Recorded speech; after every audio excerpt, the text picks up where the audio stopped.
رب العالمین والصلاة والسلام علی اشرف الانبیاء والمرسلین وعلی آلہ وصحبہ اجمعین اما بعد فاعوذ باللہ من الشیطان الرجیم بسم اللہ الرحمن الرحیم یا ایہا الذین آمنوا اطیعوا اللہ واطیعوا الرسول۔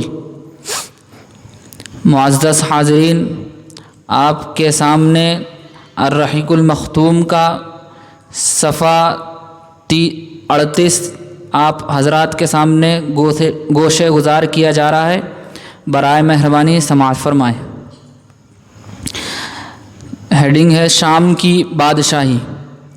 جس زمانے میں عرب قبائل کی ہجرت زوروں پر تھی، قبیلہ قزا کی چند شاخیں حدود شام میں آ کر آباد ہو گئیں۔ ان کا تعلق بنی سلیم بن حلوان سے تھا، اور انہی میں ایک شاخ بنو زجعم بن سلیم تھی جسے زجاعمہ کے نام سے شہرت حاصل ہوئی۔ قزا کی اس شاخ کو رومیوں نے صحرائے عرب کی بدوؤں کی لوٹ مار روکنے اور فارسیوں کے خلاف استعمال کرنے کے لیے اپنا ہمنوا بنایا، اور اسی ایک فرد کے سر پر حکمرانی کا تاج رکھ دیا۔ اس کے بعد مدتوں ان کی حکمرانی رہی۔ ان کا مشہور ترین بادشاہ زیاد بن حیولہ گزرا ہے۔ اندازہ کیا گیا ہے کہ زجاعمہ کا دور حکومت پوری دوسری صدی عیسوی کو محیط رہا ہے۔ اس کے بعد اس دیار میں آل غسان کی آمد ہوئی اور زجاعمہ کی حکمرانی جاتی رہی۔ آل غسان نے بنو زجعم کو شکست دے کر ان کے سارے قلمرو پر قبضہ کر لیا۔ یہ صورتحال دیکھ کر رومیوں نے بھی آل غسان کو دیار شام کے عرب باشندوں کا بادشاہ تسلیم کر لیا۔ آل غسان کا پائے تخت دومت الجندل تھا، اور رومیوں کے اعلی کار کی حیثیت سے دیار شام پر ان کی حکمرانی مسلسل قائم رہی، تاکہ خلافت فاروقی میں 13 ہجری میں یرموک کی جنگ پیش آئی، اور آل غسان کا آخری حکمراں جبلہ بن ایہم حلقہ بغوش اسلام ہو گیا، اگرچہ اس کا غرور اسلامی مساوات کو زیادہ دیر تک برداشت نہ کر سکا اور وہ مرتد ہو گیا۔ اب حجاز کی عمارت۔ یہ معلوم ہے کہ مکہ میں آبادی کا آغاز حضرت اسماعیل علیہ السلام سے ہوا۔ آپ نے 137 سال کی عمر پائی اور تا حیات مکہ کے سربراہ اور بیت اللہ کے متولی رہے۔ آپ کے بعد آپ کے 2 صاحبزادگان نابت پھر قیدار یا قیدار پھر نابت یکے بعد دیگرے مکہ کے والی ہوئے۔ ان کے بعد ان کے نانا مغاز بن عمرو جرہمی نے زمام کار اپنے ہاتھ میں لے لی، اور اس طرح مکہ کی سربراہی بنو جرہم کی طرف منتقل ہو گئی، اور ایک عرصے تک انہی کے ہاتھ میں رہی۔ حضرت اسماعیل علیہ السلام چونکہ اپنے والد کے ساتھ مل کر بیت اللہ کے بانی و معمار تھے، اس لیے ان کی اولاد کو ایک باوقار مقام ضرور حاصل رہا، لیکن اقتدار و اختیار میں ان کا کوئی حصہ نہ تھا۔ پھر دن بدن اور سال پر سال گزرتے گئے، لیکن حضرت اسماعیل علیہ السلام کی اولاد گوشہ گمنامی سے نہ نکل سکی، یہاں تک کہ بخت نصر کے ظہور سے کچھ پہلے بنو جرہم کی طاقت کمزور پڑ گئی، اور مکہ کے افق پر عدنان کا سیاسی ستارہ جگمگانا شروع ہوا۔ اس کا ثبوت یہ ہے کہ بخت نصر نے ذات عرق میں عربوں سے جو معرکہ آرائی کی تھی، اس میں عرب فوج کا کمانڈر جرہمی نہ تھا۔ پھر بخت نصر نے جب 587 قبل مسیح میں دوسرا حملہ کیا تو بنو عدنان بھاگ کر یمن چلے گئے۔ اس وقت بنو اسرائیل کے نبی حضرت یرمیہ تھے۔ وہ عدنان کے بیٹے معد کو اپنے ساتھ ملک شام لے گئے، اور جب بخت نصر کا زور ختم ہوا اور معد مکہ آئے تو انہیں مکہ میں قبیلہ جرہم کا صرف ایک شخص جرثم بن جلحمہ ملا۔ معد نے اس کی لڑکی معانہ سے شادی کی اور اسی کے بطن سے نزار پیدا ہوا۔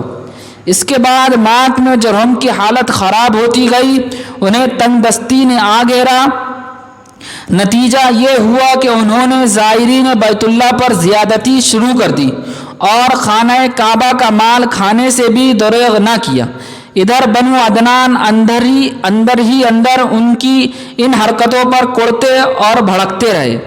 اسی لیے جب بنو خزاعہ نے مرت ظہران پر پڑاؤ کیا اور دیکھا کہ بنو عدنان بنو جرہم سے نفرت کرتے ہیں، تو اس کا فائدہ اٹھاتے ہوئے ایک عدنانی قبیلہ بنو بکر بن عبد مناف بن کنانہ کو ساتھ لے کر بنو جرہم کے خلاف جنگ چھیڑ دی اور انہیں مکہ سے نکال کر اقتدار پر خود قبضہ کر لیا۔ یہ واقعہ دوسری صدی عیسوی کے وسط کا ہے۔ بنو جرہم نے مکہ چھوڑتے وقت زمزم کا کنواں پاٹ دیا، مطلب ڈھانک دیا اس کو، اور اس میں کئی تاریخی چیزیں دفن کر کے اس کے نشانات بھی مٹا دیے۔ محمد ابن اسحاق کا بیان ہے کہ عمرو بن حارث بن مغاث جرہمی نے خانہ کعبہ کے دونوں ہرن اور اس کے کونوں میں لگا ہوا پتھر حجر اسود نکال کر زمزم کے کنویں میں دفن کر دیا اور اپنے قبیلے بنو جرہم کے ساتھ لے کر یمن چلے گیا، مطلب اپنے قبیلے بنو جرہم کو ساتھ لے کر یمن چلے گیا۔ بنو جرہم کو مکہ سے جلا وطنی اور وہاں کی حکومت کی فوت ہونے کا بڑا قلق تھا، چنانچہ عمرو مذکور نے اسی سلسلے میں یہ اشعار کہا ہے: کأن لم يكن بين الحجون إلى الصفا أنيس ولم يسمر بمكة سامر بلا نحن كنا أهلها فأبادنا صروف الليالي والجدود العواثر۔ لگتا ہے حجون سے صفا تک کوئی آشنا تھا ہی نہیں، اور نہ کسی قصہ گو نے مکہ کی شبانہ محفلوں میں قصہ گوئی کی۔ کیوں نہیں، یقیناً ہم ہی اس کے باشندے تھے، لیکن زمانے کی گردشوں اور ٹوٹی ہوئی قسمتوں نے ہمیں اجاڑ پھینکا۔ حضرت اسماعیل علیہ السلام کا زمانہ تقریباً 2000 برس قبل مسیح ہے۔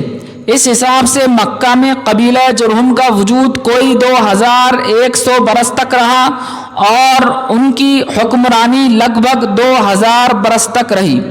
بنو خزاعہ نے مکہ پر قبضہ کرنے کے بعد بنو بکر کو شامل کیے بغیر تنہا اپنی حکمرانی قائم کی۔ البتہ 3 اہم اور امتیازی مناصب ایسے تھے جو مضری قبائل کے حصے میں آئے۔ پہلا، حاجیوں کو عرفات سے مزدلفہ لے جانا اور یوم النفر 13 ذی الحجہ کو، جو حج کے سلسلے کا آخری دن ہے، منی سے روانگی کا پروانہ دینا۔ یہ اعزاز الیاس بن مضر کے خاندان بنو غوث بن مرہ کو حاصل تھا، جو صوفہ کہلاتے تھے۔ اس اعزاز کی توضیح یہ ہے کہ 13 ذی الحجہ کو حاجی کنکری نہ مار سکتے تھے، یہاں تک کہ پہلے صوفہ کا ایک آدمی کنکری مار لیتا، پھر حاجی کنکری مار کر فارغ ہو جاتے اور منی سے روانگی کا ارادہ کرتے تو صوفہ کے لوگ منی کی واحد گزرگاہ عقبہ دونوں جانب گھیرا ڈال کر کھڑے ہو جاتے اور جب تک خود گزر نہ لیتے کسی کو گزرنے نہ دیتے۔ ان کے گزر لینے کے بعد بقیہ لوگوں کے لیے راستہ خالی ہو جاتا۔ جب صوفہ ختم ہو گئے تو یہ اعزاز بنو تمیم کے خاندان بنو سعد بن زید منات کی طرف منتقل ہو گیا۔ دوسرا اعزاز 10 ذی الحجہ کی صبح کو مزدلفہ سے منی کی جانب افادہ روانگی، یہ اعزاز بنو عدوان کو حاصل تھا۔ حرام مہینوں کو آگے پیچھے کرنا، یہ اعزاز بنو کنانہ کی ایک شاخ بنو تمیم بن عدی کو حاصل تھا۔ مکہ پر بنو خزاعہ کا اقتدار کوئی 300 برس تک قائم رہا اور یہی زمانہ تھا جب عدنانی قبائل مکہ اور حجاز سے نکل کر نجد، اطراف عراق اور بحرین وغیرہ میں پھیلے اور مکہ کے اطراف میں صرف قریش کی چند شاخیں باقی رہیں جو خانہ بدوش تھیں۔ ان کی الگ الگ ٹولیاں تھیں اور بنو کنانہ میں ان کے چند متفرق گھرانے تھے، مگر مکہ کی حکومت اور بیت اللہ کی تولیت میں ان کا کوئی حصہ نہ تھا۔ یہاں تک کہ قصی بن کلاب کا ظہور ہوا۔ قصی کے متعلق بتایا جاتا ہے کہ وہ ابھی گود ہی میں تھا کہ اس کے والد کا انتقال ہو گیا۔ اس کے بعد اس کی والدہ نے بنو عذرہ کے ایک شخص ربیعہ بن حرام سے شادی کر لی۔ یہ قبیلہ چونکہ ملک شام کے اطراف میں رہتا تھا، اس لیے قصی کے والدہ وہیں چلی گئیں اور وہ قصی کو بھی اپنے ساتھ لیتی گئی۔ جب قصی جوان ہوا تو مکہ واپس آیا۔ اس وقت مکہ کا والی حلیل بن حبشیہ خزاعی تھا۔ قصی نے اس کے پاس اس کی بیٹی حبی سے نکاح کے لیے پیغام بھیجا۔ حلیل نے منظور کر لیا اور شادی کر دی۔ اس کے بعد جب حلیل کا انتقال ہوا تو مکہ اور بیت اللہ کی تولیت کے لیے خزاعہ اور قریش کے درمیان جنگ ہو گئی اور اس کے نتیجے میں مکہ اور بیت اللہ پر قصی کا اقتدار قائم ہو گیا۔ جنگ کا سبب کیا تھا؟ اس بارے میں 3 بیانات ملتے ہیں۔ ایک یہ کہ جب قصی کی اولاد خوب پھل پھول گئی، اس کے پاس دولت کی بھی فراوانی ہو گئی اور اس کا وقار بھی بڑھ گیا، اور ادھر حلیل کا انتقال ہو گیا تو قصی نے محسوس کیا کہ اب بنو خزاعہ اور بنو بکر کے بجائے میں کعبہ کی تولیت اور مکہ کی حکومت کا کہیں زیادہ حقدار ہوں۔ اسے یہ احساس بھی تھا کہ قریش خالص اسماعیلی عرب ہیں اور بقیہ آل اسماعیل کے سردار بھی ہیں،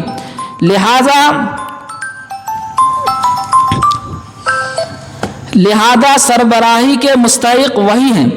چنانچہ اس نے قریش اور بنو خزاعہ کے کچھ لوگوں سے گفتگو کی کہ کیوں نہ بنو خزاعہ اور بنو بکر کو مکہ سے نکال کر باہر کیا جائے۔ ان لوگوں نے اس کی رائے سے اتفاق کیا۔ دوسرا بیان یہ ہے کہ خزاعہ کے بقول خود حلیل نے قصی کو وصیت کی تھی کہ وہ کعبہ کی نگہداشت کرے گا اور مکہ کی باغ دوڑ سنبھالے گا۔ تیسرا بیان یہ ہے کہ حلیل نے اپنی بیٹی حبی کو بیت اللہ کی تولیت سونپی تھی اور ابو غبشان خزاعی کو اس کا وکیل بنایا تھا۔ چنانچہ حبی کی نائب کی حیثیت سے وہی خانہ کعبہ کا کلید بردار تھا۔ جب حلیل کا انتقال ہو گیا تو قصی نے ابو غبشان سے ایک مشک شراب کے بدلے کعبے کی تولیت خرید لی، لیکن خزاعہ نے یہ خرید و فروخت منظور نہ کی اور قصی کو بیت اللہ سے روکنا چاہا۔ اس پر قصی نے بنو خزاعہ کو مکہ سے نکالنے کے لیے قریش اور بنو کنانہ کو جمع کیا اور وہ قصی کی آواز پر لبیک کہتے ہوئے جمع ہو گئے۔ بہرحال وجہ جو بھی ہو، واقعات کا سلسلہ اس طرح ہے کہ جب حلیل کا انتقال ہو گیا اور صوفہ وہیں کرنا چاہا جو وہ ہمیشہ کرتے آئے تھے، تو قصی نے قریش اور کنانہ کے لوگوں کو ہمراہ لیا اور عقبہ کے نزدیک جہاں وہ جمع تھے ان سے آ کر کہا کہ تم سے زیادہ ہم اس اعزاز کے حقدار ہیں۔ اس پر صوفہ نے لڑائی چھیڑ دی، مگر قصی نے انہیں مغلوب کر کے یہ اعزاز چھین لیا۔ یہی موقع تھا جب خزاعہ اور بنو بکر نے قصی سے دامن کشی اختیار کر لی۔ اس پر قصی نے انہیں بھی للکارا۔ پھر کیا تھا؟ فریقین میں سخت جنگ چھڑ گئی اور طرفین کے بہت سے آدمی مارے گئے۔ اس کے بعد صلح کی آوازیں بلند ہوئی اور بنو بکر کے ایک شخص یعمر بن عوف کو حکم بنایا گیا۔ یعمر نے فیصلہ کیا کہ خزاعہ کے بجائے قصی خانہ کعبہ کی تولیت اور مکہ کے اقتدار کا زیادہ حقدار ہے۔ نیز قصی نے جتنا خون بہایا ہے سب رائگاں قرار دے کر پاؤں تلے روند رہا ہوں۔ البتہ خزاعہ اور بنو بکر نے جن لوگوں کو قتل کیا ہے ان کی دیت ادا کریں اور خانہ کعبہ کو بلا روک ٹوک قصی کے حوالے کر دیں۔ اسی فیصلے کی وجہ سے یعمر کا لقب شداخ پڑ گیا۔ شداخ کے معنی پاؤں تلے روندنے والا۔ اس فیصلے کے نتیجے میں قصی اور قریش کو مکہ پر مکمل نفوذ اور سیاست حاصل ہو گئی اور قصی بیت اللہ کا دینی سربراہ بن گیا، جس کی زیارت کے لیے عرب کے گوشے گوشے سے آنے والوں کا تانتا بندھا رہتا تھا۔ مکہ پر قصی کے تسلط کا یہ واقعہ 5ویں صدی عیسوی کے وسط یعنی 440 عیسوی کا ہے۔ قصی نے مکہ کا بندوبست اس طرح کیا کہ قریش کو اطراف مکہ سے بلا کر پورا شہر ان پر تقسیم کر دیا اور ہر خاندان کے بود و باش کا ٹھکانہ مقرر کر دیا۔ البتہ مہینے آگے پیچھے کرنے والوں کو نیز آل صفوان، بنو عدوان اور بنو مرہ بن عوف کو ان کے مناصب پر برقرار رکھا، کیونکہ قصی سمجھتا تھا کہ یہ بھی دین ہے جس میں رد و بدل کرنا درست نہیں۔ اب انشاءاللہ آئندہ کی محفل میں آئندہ کے آنے والے حالات پر گفتگو کی جائے گی۔ تمام مسلمانوں سے گزارش ہے کہ اپنی زندگی کے 15 منٹ دیجیے، سیرت رسول کے خاطر قربان کیجیے اور اس پیغام کو دوسروں تک پہنچائیے اور اس کو شیئر کیجیے، لائک کیجیے اور اپنے اعمال میں اس کو جگہ دیجیے۔ وآخر دعوانا ان الحمدللہ رب العالمین۔ لوگوں کا رد و قبول ہرگز حق و باطل کا معیار نہیں ہے۔ لوگوں کی اکثریت اگر اندھیروں میں بھٹکنا اور ٹھوکریں کھانا چاہتی ہے تو خوشی سے بھٹکے اور ٹھوکریں کھاتی رہے۔ ہمارا کام ہر حال اندھیروں میں چراغ جلانا ہی ہے اور ہم مرتے دم تک یہی کام کرتے رہیں گے۔ ہم اس سے خدا کی پناہ مانگتے ہیں کہ ہم بھٹکنے یا بھٹکانے والوں میں شامل ہو جائیں۔ خدا کا یہ احسان ہے کہ اس نے ہمیں اندھیروں میں چراغ جلانے کی توفیق بخشی۔ اس احسان کا شکر یہی ہے کہ ہم چراغ جلاتے جلاتے مر جائیں۔